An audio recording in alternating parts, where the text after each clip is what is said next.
Hello दोस्तों, आप सब कैसे हैं। आशा करती हूँ कि आप सब अच्छे होंगे। मैं भी ठीक हूँ। आप सभी को मेरी तरफ से विश्व हिंदी दिवस की हार्दिक शुभकामनाएं। आज है 10 जनवरी 2025 और आज है विश्व हिंदी दिवस। हिंदी दिवस 2 बार मनाया जाता है। एक 14 सितंबर को जो मनाया जाता है वो होता है अंतर्राष्ट्रीय हिंदी दिवस, और 10 जनवरी को जो मनाया जाता है वो होता है विश्व हिंदी दिवस। तो आज है विश्व हिंदी दिवस। कितनी अच्छी बात है ना कि हमारे यहाँ पर माना जाता है कि हिंदी सबको आनी चाहिए। आती भी है, ऐसा नहीं है कि नहीं आती, सबको हिंदी भाषा आती है। लेकिन आजकल के दौर को देखते हुए आप देखेंगे कि सभी को ना इंग्लिश, मतलब ऐसा लगता है कि इंग्लिश नहीं आती तो कुछ भी नहीं आता है ना। हमारे फ्रेंड सर्कल में, कॉलेज कलीग्स में, ऑफिस कलीग्स में, या आपके जो आसपास के लोग होते हैं उनको ऐसा लगता है कि अगर ये बंदा पढ़ा लिखा और इसको इंग्लिश नहीं आती है, इसको फ्लुएंट इंग्लिश नहीं आती है, तो ये बंदा मॉडर्न नहीं है। तो ऐसा नहीं होता है कि अगर इंग्लिश नहीं आती है तो मॉडर्न नहीं। बहुत अच्छी बात है, आपको इंग्लिश आती है, आपको अदर कंट्रीज़ में जाने का मौका मिलेगा अगर, तो आप इंग्लिश में बात कर सकते हैं। और कोई बड़ी बात नहीं इंग्लिश सीखना, जो चाहे तो सीख सकते हैं, है ना।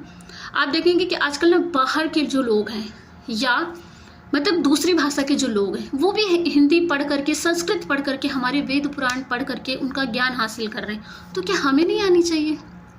हिंदी ज़रूर आनी चाहिए।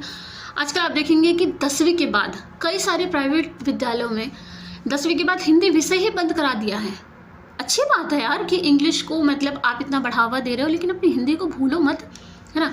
आप देखेंगे कि हिंदी एक राजभाषा है।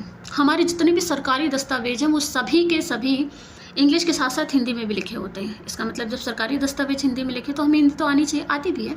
लेकिन फिर भी जिन बच्चों के साथ में 10वीं के बाद प्राइवेट स्कूल्स में, प्राइवेट विद्यालयों में हिंदी विषय बंद करा दिया गया, मेरी उनसे दरख्वास्त है कि थोड़ा सा उनको हिंदी के बारे में ज्ञान होना चाहिए। बहुत सारे बच्चों को मैं देखती हूँ जो बोल देते हैं कि अब हमारे 10th के बाद हिंदी है ही नहीं, तो हमें पढ़ने की ज़रूरत क्या है। नहीं, हिंदी के बारे में आपको पता होना चाहिए। संस्कृत का ठीक है, संस्कृत थोड़ा सा टफ होती है, हर किसी को समझ में नहीं आती, लेकिन आप हिंदी तो पढ़ सकते हो। हिंदी जब जानोगे तो अपनी वेद पुराण पढ़ लोगे, अपनी किताबें पढ़ लोगे। कई सारे बच्चों को हिंदी रीडिंग नहीं आती है। अच्छा, आप लोग मुझे कमेंट करना ईमानदारी से, नो चीटिंग। हिंदी में 69 लिख कर दिखाना कमेंट में, अंकों में भी और शब्दों में भी, ईमानदारी से। आप देखना कि बहुत सारे लोग हैं जिन्हें 69 लिखना भी नहीं आता है। बहुत सारे स्टूडेंट ऐसा, मैं नहीं कहती कि सभी को नहीं आती, बट बहुत सारे ऐसे बच्चे हैं जिनको नहीं आती। तो मेरी आप सभी से दरख्वास्त है कि अपने बच्चों को, अपने आसपास के बच्चों को, आसपास के लोगों को कम से कम एक दिन में 2-4 शब्द हिंदी के ज़रूर सिखाएं। जिनका विषय एकदम बंद हो गया उनको तो ज़रूर सिखाएं, ताकि वो अपने हिंदी से जुड़े रहें।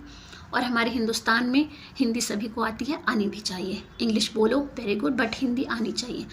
एक बार फिर से मेरी तरफ से विश्व हिंदी दिवस की हार्दिक शुभकामनाएं। जय हिंद, जय भारत।